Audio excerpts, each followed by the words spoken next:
Joining us now, Missouri Senator and former Attorney General for the Show Me State, Eric Schmitt. It is so great to see you, Senator. So you came into office as a senator from the fine state of Missouri. It was in the beginning of 2023, and correct me if I'm wrong. Compare what you saw then to what you see now, just with what President Trump's done in the last week. I mean, it's incredible. I think everyone deserves to feel safe, and I think that again, this Trump derangement syndrome is just fascinating to watch unfold by liberals on the left who are upset that President Trump is bringing law and order to our nation's capital. No murders in a week. Carjacking's down 83%, robberies down nearly 50%. These are serious results. And it goes to show what I've known to be true as a former prosecutor is that there's no substitute for a law enforcement presence and prosecution. Right? This isn't 2020 anymore. We're not going to buy this nonsense anymore.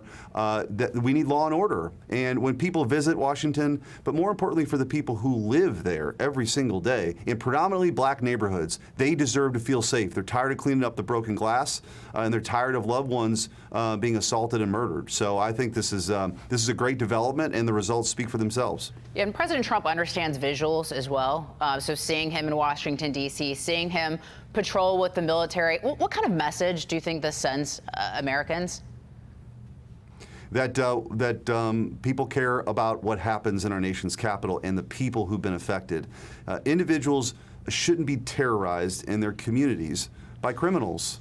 And that's exactly what's happened. Many people that live there, they've just been victims, of crime themselves, but then worry about walking on the streets at night, and that's wrong. And so President Trump says, I care enough to go do something about it. I'm not on a beach in Delaware. I don't have my handlers telling me to ignore the problem or catering to the left. And meanwhile, Joe Biden spent more time, writing Black Lives Matter on streets than he did cleaning up the streets where people have been assaulted, carjacked, and murdered. So President Trump's doing something about it. I think that's the hallmark of this administration. It's promises made, promises kept, and action, and that's what you're seeing right now.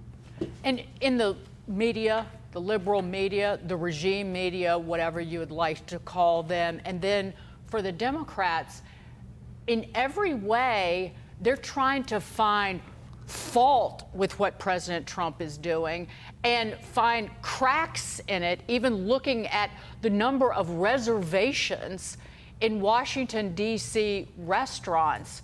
And I thought to myself, you literally and openly are trying to stand up for criminals. And finally... Go ahead. Yeah. Just take three issues. Illegal immigration. People don't want illegal immigrants terrorizing our communities. What did the left do when President Trump cracked down on it? They went down and had margaritas with an MS-13 member in El Salvador. When it comes to peace, President Trump's trying to broker peace for the bloodiest war since World War II. What do? They criticize him for ridiculous stuff on Friday, yet he's trying to bring the parties together. And then when it comes to crime, overwhelmingly popular, let's prosecute the bad guys. The Democrats are somehow on the other side of that issue now, too. They really can't help themselves, and I don't think they've hit rock bottom yet either. And I hope, too, this puts pressure on some of the other, blue cities to step up their game and to actually protect their citizens. Because guess what? When you enforce the law, it works. But, Senator, we also want to get you on your book as well called The Last Line of Defense, How to Beat the Court How to Beat the Left in Court. I was able to interview you for my podcast with it, which came out today as well. But, Senator, we've got the Republicans have 23 GOP trifectas in the country, meaning that they control, across the board, right? The state legislature, the governor, they've got the attorney general there as well. Are Republicans utilizing that power effectively enough? Well, we can do more, and that's why I wrote the book, The Last Line of Defense. You can get it on Amazon or anywhere books are sold now. It's kind of a playbook.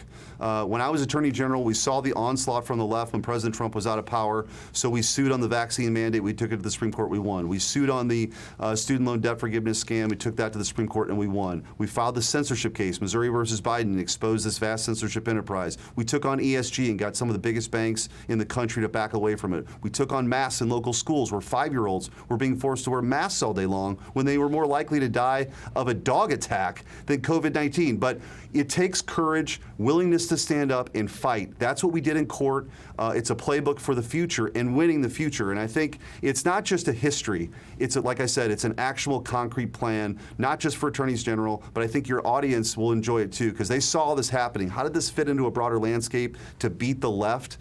We've got to do it on all fronts, including in the courtroom. Senator, before we go, however, a lot of the issues or restrictions were put in place at the beginning of the pandemic by Republicans, including President Trump. The lockdown initially, the moratorium on making student loan payments. So again, it was mistakes by conservatives that were then taken advantage of by liberals, because for them, fear equals control and equals power. How can we prevent caving into fear next time? Well, let me kind of take issue with that a little bit. I think what happened was during COVID, President Trump was saying, hey, we're going to restrict flights from China. The left went nuts. They sided with Anthony Fauci when he undermined President Trump when he talked about natural immunity is actually a thing. I think Fauci became, for the left, not only were they just holding candles, they viewed it as a way to damage President Trump because he was cruising to an election victory. And really a lot of the restrictions that took place, just take Missouri, for example, were from blue city mayors and superintendents that bought into this ridiculousness, and they had a little bit of power, and they never wanted to let it go. So I agree. When you see this abuse of authority, you got to stand up and you got to push back. I think President Trump was doing everything he could to inform the public, but Fauci was the one, and I took his deposition. You can read about it in the book, The Last Line of Defense. We took Fauci's deposition. He was undermining President Trump all along, and he loved every second of it because he was on TV all the time and being interviewed for GQ. Lisa stood up and was on the right side of history. I was wrong for longer than I'd like to admit. I'll leave it at that. Senator Eric Schmitt, I can't wait to read the book. It's always a pleasure, sir. And keep up the Great to good be with you guys. Thanks. X and social media activity as well. Yeah. Thank you, Senator. We appreciate you.